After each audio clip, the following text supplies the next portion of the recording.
और दुनिया में ऐसा कोई नहीं है जो तुमसे बात किए बिना मर जाएगा। राइट नाउ ना, मैं कहना नहीं चाहती हूँ बट मुझे कहना पड़ेगा, तुम्हारी लाइफ तो खत्म। अब जो कि तुमने वीडियो पे क्लिक कर दिया है, so let's start 75 hard challenge. But wait, 75 hard से पहले हम करते हैं 21 डेज चैलेंज, क्योंकि 21 ईजी लगता है करने में। Let me explain this to you. तो अभी 2-3 दिन पहले मैंने कहीं पे पढ़ा कि राइट नाउ हमारा माइंड इतना ज़्यादा डिस्ट्रैक्टेड है कि ऐसे में अगर हम अपने आप को थोड़ा भी फोकस्ड कर लें, हमारे अराउंड के लोग इतने ज़्यादा डिस्ट्रैक्टेड हैं कि अगर हम अपने आप को थोड़ा भी फोकस्ड कर लें तो हम जीत सकते हैं। So let's do it. अब ये जो है ना, it looks like a dustbin, actually it's a dustbin. और ये मैंने लिया है डी मार्ट से 199 रुपीज़ का, आपको दिखाने के लिए ही लेबल रखा हुआ था। 2 मंथ्स हो गए हैं but I am not using it, क्योंकि मुझे लगा था कि मैं ये चैलेंज आपके साथ ही स्टार्ट करूंगी। डस्टबिन, क्या ही सेंस है इसका। 21 days, this is your phone. कर सकते हो ऐसा? आई नो ये पर्सन टू पर्सन वैरी कर सकता है, तुम्हारा कुछ तो टारगेट होगा, लेकिन ना, हो सकता हो आप स्कूल में हो सकता हो आप कॉलेज में हो। ज़्यादातर जो मुझे यहाँ पे लोग जिनके कमेंट्स मेल्स आए हैं कि हमें ये करना है और हम ये नहीं कर पा रहे हैं, either because of the surrounding और because of themselves, either because of the negativity. Reason चाहे जो हो, कर तो हम नहीं पा रहे हैं जो हम करना चाह रहे हैं। और अगर तुम ध्यान से देखोगे ना, तो उसका रीज़न तुम्हें अपने ही रूटीन में दिख जाएगा। लाइक राइट नाउ मुझे पता है, मैंने कहीं तो नोट कर लिया है कि हाँ, एक्चुअली प्रॉब्लम्स कहाँ कहाँ पे हो रही हैं मेरे गोल्स को अचीव करने में। And it's not just your professional goal, आपके पर्सनल गोल्स भी होते हैं। फॉर एग्जाम्पल, मैं चाहती हूँ कि मैं अपने रूटीन में प्रोटीन इंटेक और बढ़ा लूँ, करेक्ट, या फिर मैं अपना स्लीप साइकिल और इम्प्रूव करना चाहती हूँ। सो चलो, आज है संडे 18 जनवरी जब मैं आपसे बात कर रही हूँ। हो सकता हो इन द वर्स्ट केस आपको मंडे को ये वीडियो मिले, तो आप एक स्ट्रॉन्ग स्टार्ट करने के लिए मंडे 19 जनवरी से चैलेंज लो कि आप ना सुबह उठते ही या रात को सोते ही अपना फ़ोन जो है एक इस टाइप के बॉक्स में डाल दोगे। अब मैंने तो जानबूझ के डस्टबिन लिया है, क्योंकि सही है ना यार, फ़ोन हमारा डस्टबिन के लायक ही है, पूरा हमारा दिमाग ख़राब कर देता है। So let's do it. आप एक बॉक्स ले लो, कोई भी खरीद लो, मंगा लो ऑनलाइन, आप अमेजॉन फ्लिपकार्ट का कोई जो कार्टन आता है उससे बना लो, और उसके ऊपर लिख दो, यहाँ पे अपना टारगेट लिख दो। फॉर एग्जाम्पल मेरा टारगेट है कि 8 घंटे सोना, मान लो, तो मैं यहाँ लिख दूंगी अगर मैं 8 घंटे नहीं सोई ना, तो मैं उस दिन अपना फ़ोन इससे निकालूंगी ही नहीं। और दुनिया में ऐसा कोई नहीं है जो तुमसे बात किए बिना मर जाएगा। I know I am being harsh, but that's what reality is. 2025 ने तुम्हें इतना सिखा दिया होगा कि कोई तुम्हारे बिना ऐसा तो नहीं है जिसका कुछ घट जाएगा, कम हो जाएगा। और बहुत सारे लोग जिनका मेल है, जिनसे मेरी डायरेक्ट बात है, वो लोग तो अपने पेरेंट्स के एक्सपेक्टेशन से भी परेशान हैं। Aren't we all? हमारे इंडियन पेरेंट्स हमारी सोसाइटी से इतने ज़्यादा इन्फ्लुएंस्ड होते हैं कि जब हम स्कूल में होते हैं तो वो चाहते हैं कि हमारे रिजल्ट्स अच्छे आएँ। And it's not just about one parent, ठीक है, तो आई कैन अंडरस्टैंड दैट कुछ लोग काफ़ी ज़्यादा इमोशनल हो जाते हैं और ये कॉन्ट्रोवर्शियल हो जाता है फिर वहीं पे। बट ट्रस्ट मी, स्कूल में हमारे पेरेंट्स चाहते हैं कि हमारे रिजल्ट्स अच्छे हों, हम लाइक सारे बच्चे यार पूरी क्लास टॉप नहीं कर सकती, पूरी क्लास फेल नहीं हो सकती, और पूरी क्लास एवरेज भी नहीं हो सकती। कोई ना कोई तो फर्स्ट आएगा, सेकंड आएगा, थर्ड आएगा, कोई फेल होगा। बट पेरेंट्स सबके चाहते हैं कि हमारा बच्चा ही टॉप करे। जब हम कॉलेज में पहुंचते हैं तो पहले तो स्कूल से कॉलेज की पहुंचने का जो वो बीच का बॉर्डर है, उसी में कितने लोग परेशान हैं, बहुत ज़्यादा सुपर स्ट्रेस्ड हैं, हेल्थ से परेशान हैं, और बहुत सारे ऐसे लोग हैं। और उस एज में तो पेरेंट्स एकदम ही नहीं समझते हैं, ना समझना चाहते हैं किसी को। जब हम कॉलेज में पहुंच जाते हैं तो बस जॉब अच्छी लग जाए, जॉब अच्छी लग जाए। सबके घर का घर घर की वही कहानी है। बहुत सारे घरों का ये प्रॉब्लम है। लाइक मैं उन मेल्स का जवाब नहीं दे पाई हूँ कि वो माहौल नहीं देंगे कि हाँ आप एकदम फोकस्ड होकर, डिसिप्लिन होकर पढ़ाई कर लो, अपना एम अचीव कर लो। बोलेंगे नहीं, हमने तो ऐसे ही किया था, हम तो फलाने किलोमीटर चल के जाते थे, हमें तो इतना भी नहीं मिला जितना तुम्हें मिल रहा है। At times that is true as well, but जब जो जमाना है वो है, लाइक हमारे आगे अब जो फ्यूचर जनरेशन आएगी उसे तो पता नहीं क्या कुछ नहीं मिलेगा। लाइक अगर मैं अपनी बात करूँ, मुझे सेकेंड ईयर में, ग्रेजुएशन सेकेंड ईयर में मेरे पास पहला फ़ोन आया था, और अभी देख रही हूँ मैं 2-2 साल के बच्चे रो रहे हैं कि उनको स्मार्टफोन चाहिए। फिर जैसे ही वो स्कूल में पहुंच रहे हैं उनको टैबलेट मिल जा रहा है, तो क्या मैं बैठ के इसके लिए रोऊं कि अरे हमारे ज़माने में तो हमें फ़ोन दिया ही नहीं गया था, तुम लोग को तो क्लास सेकंड में ही आईआईटी में पहुंच जाना चाहिए। नहीं है कि नहीं? So cut the Krebs. जिनका कॉलेज हो गया, जिनको जॉब मिल गई, या जिनको जॉब मिल नहीं रही है या इन द प्रोसेस है, उनके लिए अगर लड़कियां हैं तो एक नया शुरू है कि unmarried, married. Oh my God, this is just beyond my understanding कि राइट नाउ ना, मैं कहना नहीं चाहती हूँ बट मुझे कहना पड़ेगा। I know a lot of my seniors who are right now in the age group of 33, 34, 35, 36, 32, 31, they were married for let's say 4 months, 6 months, 1 year. उसमें से ज़्यादातर कुछ लव मैरिजेस ही थी, कुछ अरेंज थी, and right now they are divorced.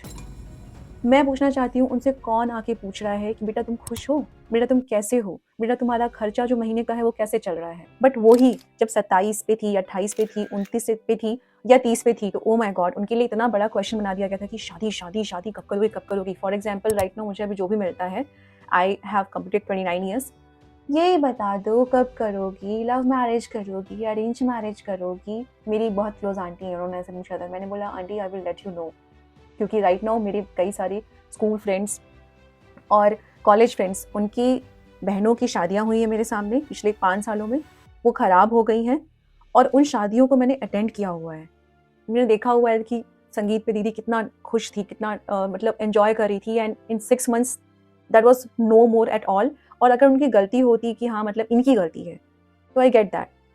Same cheese boys पे भी apply होती है। मेरे जानने में कई सारे ऐसे भी हैं जहाँ पे लड़के बेचारे परेशान हैं। फॉर एग्जांपल मुझे मीरा का मेल आया हुआ था, मैंने नाम चेंज कर दिया है, कि उनकी भाभी इतना ज़्यादा सराउंडिंग में उनके घर में डोमेस्टिक वायलेंस करती हैं, जिसकी वजह से उनके भैया इतने डिस्टर्ब हैं कि वो अपनी जॉब नहीं कर पा रहे हैं और मीरा अपनी पढ़ाई नहीं कर पा रही है।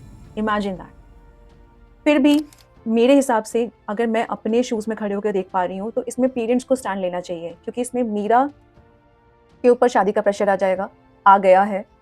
मीरा की पढ़ाई नहीं हो पा रही है, कैसे वो इंडिपेंडेंट होंगी। और जब जिस पार्टनर की वजह से आपकी जॉब, आपकी पर्सनल हेल्थ ख़राब हो चुकी है, आपकी बहन की लाइफ भी ख़राब हो रही है, तो वहाँ भाई को भी स्टैंड लेना चाहिए। But genuinely Indian families solution oriented नहीं होती हैं। तो अगर हमें अपनी लाइफ ठीक करनी है, तो काम हमें खुद ही करना पड़ेगा। तो राइट नाउ अगर आपको कोई आसपास का ये जो एक्सपेक्टेशंस हैं कि आप ये कर लो, आप जल्दी से निकाल लो, आपका हो क्यों नहीं रहा है, इन सब चीज़ों को हमें थोड़ा-सा कोशिश करनी पड़ेगी। I know talking is very easy and I am in your shoes as well. So please understand, please try your best to ignore all these things. यहाँ से सुनो, यहाँ मत रुकने दो, यहाँ से निकाल दो, ठीक है?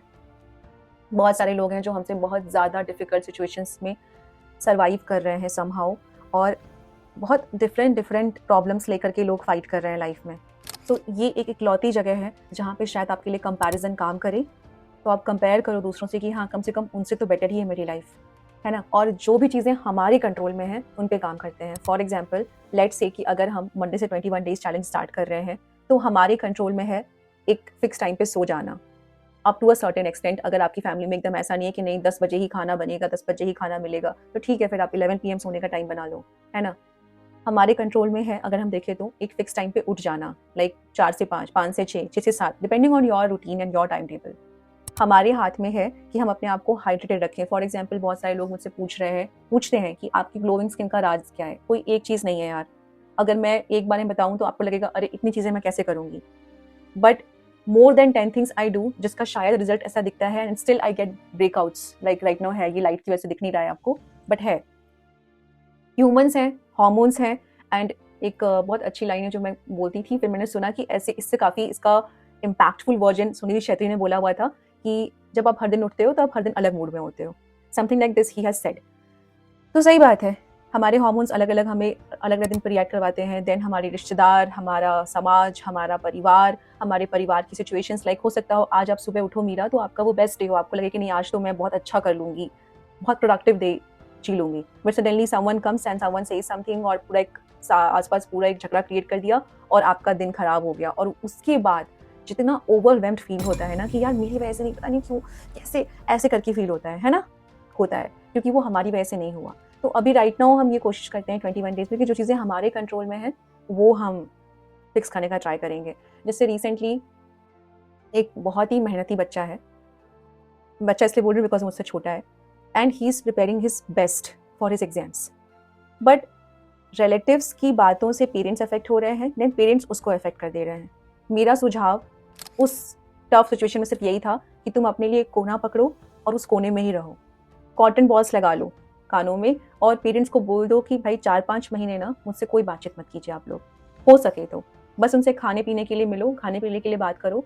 YPT पे एक साउंड होता है वाइट नॉइज़, जिससे बैकग्राउंड कैंसिल हो जाता है अगर आपके ईयरबड्स उस लेवल के एफिशिएंट नहीं है, बिकॉज उसके लिए फिर महंगा ईयरबड्स लेना पड़ता है जिससे नॉइज़ कैंसलेशन हो जाए। तो व्हाइट नॉइज़ यूज़ करो, बिकॉज़ मेरे यहाँ करंट अपार्टमेंट मुझे ना जो है ना वो चेंज करना है। यहाँ बहुत ज़्यादा शोर होता है दिन में, तो मैं यहाँ पे वही यूज़ करती हूँ। जब मुझे कोई कुछ मेरा काम होता है, कोई मीटिंग होती है या फिर कोई कुछ भी अगर मुझे फ़ोकस करना है, तो मुझे ये चाँव-चाँव वाली आवाज़ को कट करना है। और कई बार वो चाँव-चाँव आवाज़ तो मेरी खुद की ओवरथिंकिंग की होती है, तो उस हर टाइम पे मैं एक सॉल्यूशन फाइंड आउट करने का कोशिश करती हूँ और मैं नेक्स्ट पार्ट उसी पे बनाऊँगी कि जभी भी आपको इतनी ओवरथिंकिंग हो रही है ना, तो आप उस मोमेंट में क्या करो, कौन-सी चीज़ें आप ऐसी करो जिससे कि उस टाइम के लिए ना आपका वहाँ से दिमाग ही हट जाए। क्योंकि ये तो समझ गई हूँ मैं कि जो भी ये 25 टू 30 एक्चुअली 25 टू 35 के एज में फॉल कर रहे हैं जो भी लोग, उन सबको ये महसूस करवा दिया गया है कि भाई तुम्हारी लाइफ तो खत्म। देखो ना यार, 60 वालों को देखो, 50 वालों को देखो, क्या है? क्या कर रहे हैं वो जीवन में? जी ही रहे हैं ना, साँस ले रहे हैं, तो हमारा सब खत्म कैसे हो गया? या फिर जो बच्चे वो स्कूल से ड्रॉप करके कॉलेज में जाने के लिए रुके हुए हैं, उनकी जीवन का पूरा मकसद ही उसमें बना दिया गया कि अगर तुम एक अच्छे कॉलेज में नहीं पहुँची या नहीं पहुँचे, ओह माय गॉड! पता नहीं क्या हो जाएगा, ऐसा कुछ नहीं हो जाएगा। तुम एक बेसिक, एक एवरेज कॉलेज में भी जाके ढंग की पढ़ाई करके निकल जाओ। अगर तुम्हारे पास स्किल्स हैं, तुम्हें प्राइवेट में अच्छी जॉब मिल जाएगी, विद टाइम डिसेंट पैकेज मिल जाएगा, तुम प्रिपरेशन करोगे। इट्स नॉट अबाउट योर क्षमता, तुम्हारी कैपेसिटी पे नहीं डिसाइड हो रहा है गवर्नमेंट जॉब का रिजल्ट बहुत बार। हमने चाइना को पीछे छोड़ दिया है पॉपुलेशन में, कितनी वैकेंसीज आती हैं, कितने टाइम पे होती हैं, हम सब जगल कर रहे हैं उसमें। But population, less number of vacancies, unemployment, challenges, इसको कोई पेरेंट्स, कोई रिश्तेदार नहीं समझ रहे। ठीक है, मैं मानती हूँ कि हम रिश्तेदारों से एक्सपेक्ट भी नहीं कर रहे हैं, बट पेरेंट्स नहीं समझते हैं। जितने भी लोग सीरियसली प्रिपेयर कर रहे हैं, और नॉन सीरियस वालों को तो उनके पेरेंट्स को पता नहीं होता है, बट जितने भी लोग सीरियसली प्रिपेयर कर रहे हैं, उन सब के पेरेंट्स चाहते हैं कि उनका एक ही अटेम्प्ट में हर चीज़ क्लियर हो जाए, चाहे वो कोई भी एग्जाम हो। और हम भी तो चाहते हैं ना कहीं कि हाँ, हमारा जल्दी से जल्दी हो जाए, जल्दी से जल्दी हम इस, क्या कहते हैं, इस दुष्चक्र से निकल जाएँ, इस विशियस साइकिल से निकल जाएँ। We all want that, but हमें पता होता है अपनी कहानी कि हम कितनी मेहनत कर रहे हैं, हम कितना स्ट्रगल कर रहे हैं, हम कितना सैक्रिफाइस कर रहे हैं, और हम बस ये एक्सपेक्ट करते हैं कि थोड़ा बहुत समझ जाएँ लोग, बट नहीं समझते हैं। और वो हमें लेके आता है सारा मेंटल डिस्टर्बेंस, सारा, कई बार बहुत सारा प्रॉब्लम। वो लोग लकी हैं जो घर से बाहर निकल जाते हैं एक तरीके से, बट देन उनके अलग चैलेंजेस हैं। कई बार शहर महंगा होता है, कई बार हमें उतना सपोर्ट नहीं मिलता है, कई बार जब हमें मिलता है तो हमें लगता है कि अरे नहीं, घर वालों के पैसे खर्च हो रहे हैं। तो बेस्ट है कि जो चीज़ें हमारे कंट्रोल में हैं पहले हम उस पे काम करें, वरना जैसे जनवरी के 17-18 दिन निकल गए, वैसे ये महीना निकलेगा, फिर ये साल निकल जाएगा और हम उसी लूप में अटके होंगे, और फिर हमें दुनिया भर के ख्याल आएंगे कि हमारी लाइफ सबसे ख़राब है। क्योंकि हम अभी राइट नाउ जो चेज़ कर रहे हैं वो है financial independence. But last year का जो मेरा लेसन रहा है कि फाइनेंशियल इंडिपेंडेंस के साथ साथ इमोशनल इंडिपेंडेंस अगर हमने नहीं सीखा, अगर हमारा इमोशनल क्वेश्चन अच्छा नहीं हुआ, ट्रस्ट मी, अगर हम जॉब में हैं तो हमारी लाइफ ख़राब है ही है। अगर हम जॉब में नहीं हैं, हम पढ़ाई कर रहे हैं, जब हमें जॉब भी लेनी है और हमें इमोशनली भी इंडिपेंडेंट होना है, तो हमारी लाइफ ज़्यादा ख़राब है। इसलिए जो हमारा ये 21 डेज़ चैलेंज होगा, ये थोड़ा डिफरेंट होगा। इसमें हम ना सिर्फ प्रोफेशनल गोल्स को अचीव करने का ट्राई करेंगे, बल्कि हम अपने आप को फिट रखने का ट्राई करेंगे। बिकॉज जैसे ही हम हॉस्पिटल पहुंचते हैं ना, तो हमारा पहला थॉट होता है कि हम जल्दी से ठीक हो जाएं, हमारे साथ ये सब क्यों हो रहा है। क्योंकि जब हम हॉस्पिटलाइज होते हैं या उस लेवल के बीमार हो जाते हैं, जब हमें सब कुछ मना हो जाता है, तो हम जब भी सड़क से गुजरते हैं तो हमें महसूस होता है कि अरे यार, मुझे ऐसा महसूस होता है कि अरे यार, सब कुछ तो कर रहे हैं। क्योंकि मैं अपनी लाइफ में बहुत डिसिप्लिन रही हूँ, इन द सेंस कि चाहे वो खाने से लेकर, मुझे आई थिंक 2017 के बाद मैंने रिफाइंड शुगर को टच भी नहीं किया है। अब तो मैं मिठाई खाना एंजॉय भी नहीं करती हूँ, जबकि 2-3 मिठाइयाँ हैं जो मुझे बहुत पसंद हैं, कभी कभी खाने के लिए अच्छी लगती हैं, बट अब मैं खाऊँ तो मुझे बहुत मीठा मीठा सा लगता है। ठीक वैसे ही अब मैंने मैदा बिल्कुल ज़ीरो कर दिया है। लाइक मुझे कभी समोसा खाने की इच्छा नहीं होती है, बाई चांस कभी खा लूँ, क्योंकि जब इतना बैलेंस चल ही रहे हो आप, तो अगर एक बार कोई चीज़ खा लोगे तो उससे कुछ बिगड़ नहीं जाएगा। तो मुझे अब उतनी खुशी महसूस नहीं होती है। देयर वाज़ अ टाइम जब मुझे बनारसी चाट बहुत पसंद था, लेकिन अब मैं वो घर पे बना के खाना प्रेफर करती हूँ, बिकॉज मुझे बाहर का वो हाइजीन, एक तो थैंक्स टू कोविड सब कुछ हमारा सोचने का, रहने का तरीका ही बदल गया। सो बॉटम लाइन इज़ कि हेल्दी रहना भी इम्पॉर्टेंट है। अदरवाइज जब हम बेड पे होते हैं तो हमें पैसे दे करके भी हेल्थ खरीद नहीं सकते, और हमारा जो पूरा पढ़ा लिखा, स्किल सीखा हुआ, या जॉब में तो यार सैलरी काटने लगते हैं, तो बेकार ही हो जाता है। करेक्ट। और तीसरी चीज़ और सबसे इम्पॉर्टेंट चीज़, हमें अपना सुकून रखना है, हमें अपना मेंटल पीस बचा के रखना है, और उसके लिए हमें बहुत ज़्यादा मेहनत करनी पड़ेगी। ये बचा लिया तो जो पहला प्रोफेशनल गोल है ना, वो बहुत आसान हो जाएगा। तो जाने से पहले क्विकली रिवाइज कर लेते हैं। सबसे पहले तो अपना ये सबसे बड़ा डिस्ट्रैक्शन, अपने ब्रेन को डस्टबिन बनाने वाली चीज़ को डस्टबिन में डालो, एक अपना डस्टबिन बना लो। इसको बंद करो, इस पे अपना टारगेट लिख दो।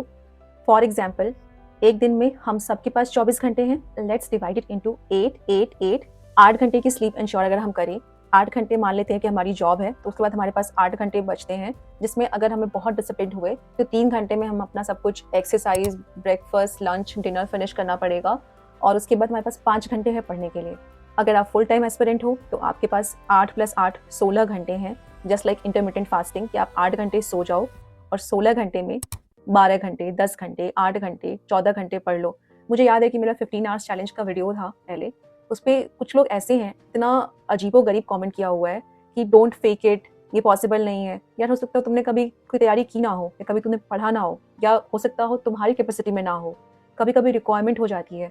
अगर 4 दिन बाद तुम्हें अचानक से कॉल आ रही है कि तुम्हारा इंटरव्यू है ना, और तुम्हें वो जॉब चाहिए ही चाहिए, तो तुम 4 दिन 15-15 घंटे पढ़ सकती हो। It just depends person to person, I can say. मैं किसी से लड़ाई नहीं कर सकती। इसके अलावा प्लीज़ ड्रिंक इनफ वाटर। जब भी आपको बहुत एंजाइटी हो, अपने पानी की क्वांटिटी बढ़ा दो, and this is doctors recommended, ठीक है? और मैंने करके देखा है, डिफरेंस होता है। अगर आपको बहुत एंजाइटी हो रही है, आप पानी सिप करते रहो। आपको बहुत एंजाइटी हो रही है, आप ऐसे ठंडे पानी के छींटे मुँह पे मार लो, and let's start this 21 days challenge, okay? I will keep you posted with the next updates. Hi Haripriya. So जो मैं माइक यूज़ करती हूँ करंटली, वो है ग्रेनेरो, और आई थिंक अराउंड ये 3 to 4,000 का था, और काफ़ी अच्छा चला। अभी ये खराब हो चुका है। बस इसका एक आई थिंक 3 पॉइंट्स पे काम करता था ये, इसके 2 पॉइंट्स खराब हो चुके हैं, बट अभी मुझे इसको यूज़ करते हुए काफ़ी टाइम हो गया। और इसके पहले मैंने बोयो लिया था, जो कि वायर्ड माइक थी, और वो काफ़ी कम रेंज की थी, शायद 500-600 की थी, बट वो मेरे फ़ोन में नहीं यूज़ हो पाई, तो वो मेरे पास यूँ ही पड़ा रह गया, बिकॉज़ ऑनलाइन जब हम मँगाते हैं कोई प्रोडक्ट, तो वो वापस नहीं कर सकते, सिर्फ रिप्लेस होता है। और if you are listening this, please comment me down, क्योंकि ऐसे मेरे पास बहुत सारे सवाल आए हैं, जिनका जवाब मैं एक वीडियो बनाकर नहीं दे सकती, बिकॉज़ हमारा नीश ये नहीं है, तो मैं वीडियो के एंड में दे दिया करूँगी। इस तरीके से आपके सवाल का जवाब भी हो जाएगा, और मुझे भी गिल्ट नहीं आएगा कि यार मैंने आपके क्वेश्चन का आंसर नहीं दिया। Take care. हर हर Mahadev. Mic check, mic check, mic check. कहाँ थी यार मैं?